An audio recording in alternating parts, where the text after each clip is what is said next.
सुख और दुख एक ही सिक्के के दो पहलू हैं।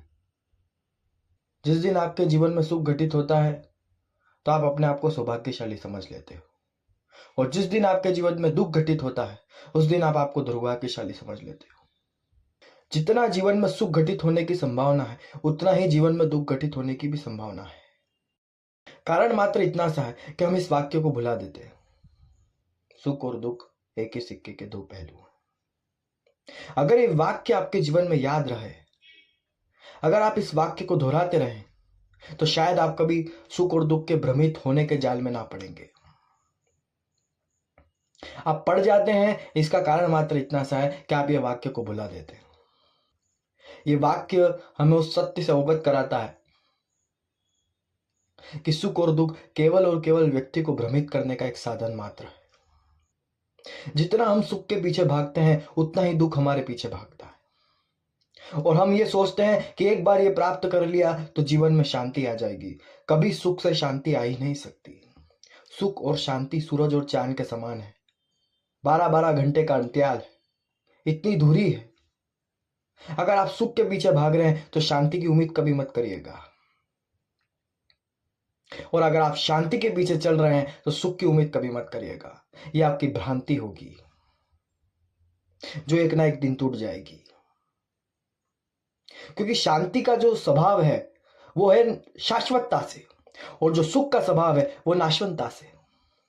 सुख आपको केवल नाशवंत चीजों में मिलेगा, शांति जो है वो शाश्वत चीजों में मिलती है। जीवन में आपने शाश्वत का मार्ग पकड़ा है तो शांति आपके चरणों में है, और अगर आपने जीवन में नाशवंत का मार्ग पकड़ा है तो जीवन में शांति की उपलब्धि कभी प्राप्त नहीं होगी, क्योंकि उसका मूल जड़ जो है वो शाश्वत से जुड़ा हुआ है। अब जैसे ही कोई एक सुख भोग लेते हैं तो दूसरे सुख की इच्छा पैदा होती है,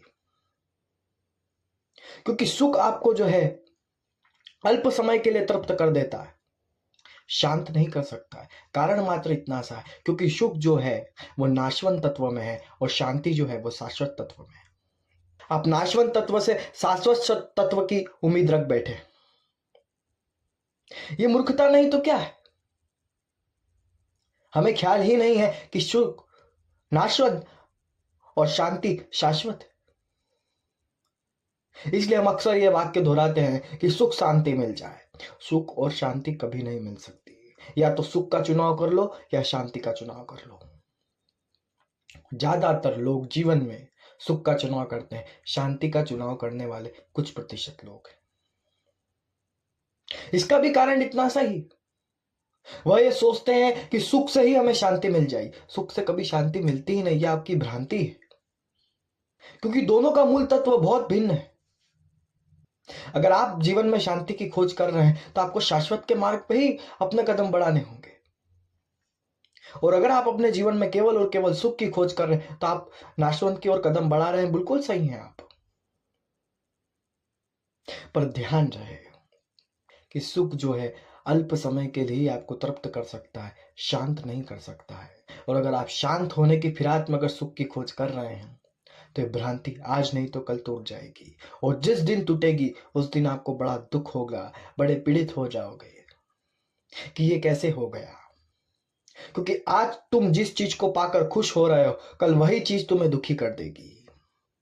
क्योंकि जितनी संभावना सुख की है उतनी ही दुख की भी है। ये वाक्य हम भुला देते हैं, इसलिए संभावनाएं बन जाती। एक महात्मा फरमाते थे कि वितरागी और वैरागी व्यक्ति ही शांत हो सकता है।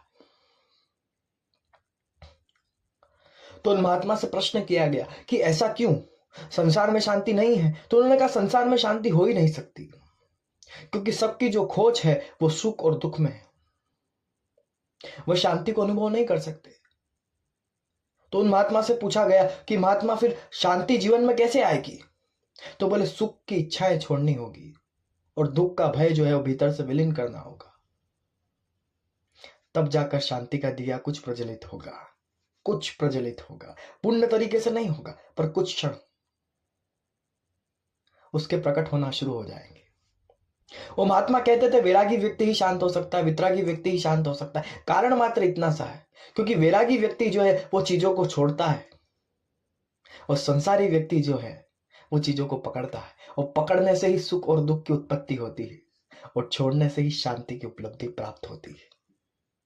इतना सा फर्क है। जब तक तुम जीवन में पाने की इच्छाएं रखोगे और छोड़ने का भय रखोगे तो शांति कभी नहीं आएगी।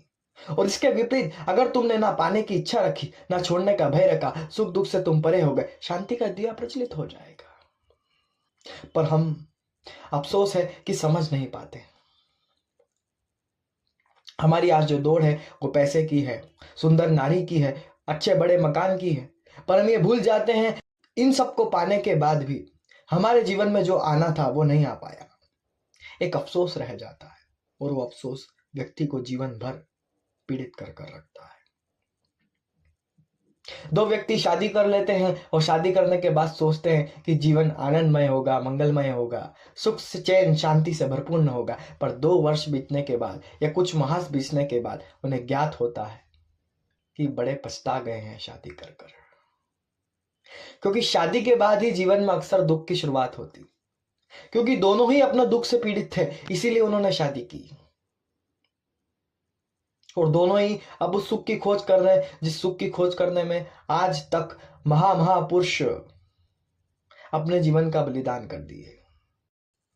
इसीलिए महात्मा फरमा के गए हैं, कह के गए हैं कि वितरागी और वैरागी व्यक्ति ही शांत हो सकता है, क्योंकि वही स्वभाव एक ऐसा है जिस स्वभाव में चीजों को छोड़ने का, चीजों को त्यागने का, चीजों से परे जाने का एक अवसर मिलता है।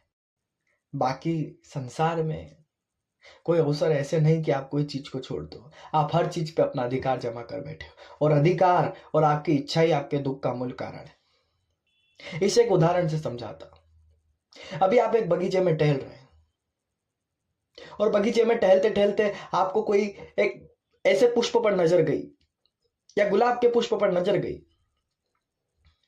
तो आपने उस गुलाब को सुंदर देखकर तोड़ लिया, कुछ पल अपने पास रखा, उसको संभाला, जैसे ही वह सूख गया आपने उसको फेंक दिया।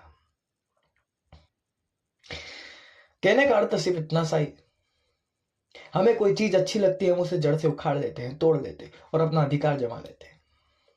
पर हम ये भूल जाते हैं कि हम जो कर रहे हैं वह करने से, हमारे अधिकार जमाने से वह चीज समाप्त होनी ही। और जो व्यक्ति इस चीज को जान लेता है, समझ लेता है, वो व्यक्ति उस पुष्प को तोड़ता ही नहीं, उसकी सुंदरता को देखकर ही आनंद ले लेता है। और वही सच्ची शांति की पहचान। क्योंकि आप उस पुष्प को तोड़ भी लेंगे, कुछ पल अपने पास भी रख लेंगे, पर आप उसे अपने जीवन अंत तक संभाल कर नहीं रख पाएंगे। वह पुष्प आपके जीवन से अलविदा लेकर ही रहेगा, चाहे वो कुछ समय बाद ले या कुछ समय दिन बाद ले, उसको अलविदा लेना ही है। और शांति को जो प्राप्त किया हुआ व्यक्ति है, जिसने शांति का अनुभूति कर लिया, वह व्यक्ति उस पुष्प को तोड़ता नहीं, उसे देखकर आनंद लेता है, और देखकर आनंद लेता ही रहता है। क्योंकि तोड़ेगा तो समाप्ति हो जाएगी, और वह अधिकार जमाता ही नहीं। बात थोड़ी गहरी है, पर समझने लायक है, चिंतन करने लायक है। अगर समझ गए, चिंतन कर लिया, तो जीवन आनंदमय, शांतिमय, मंगलमय हो जाएगा। छोटे छोटे वाक्य हमारे जीवन में बहुत बड़ा परिवर्तन कर देते हैं। छोटी छोटी घटनाएं हमारे जीवन में बहुत बड़ा स्वरूप ले लेती। बस बात को समझने की देर। आज के लिए इतना ही।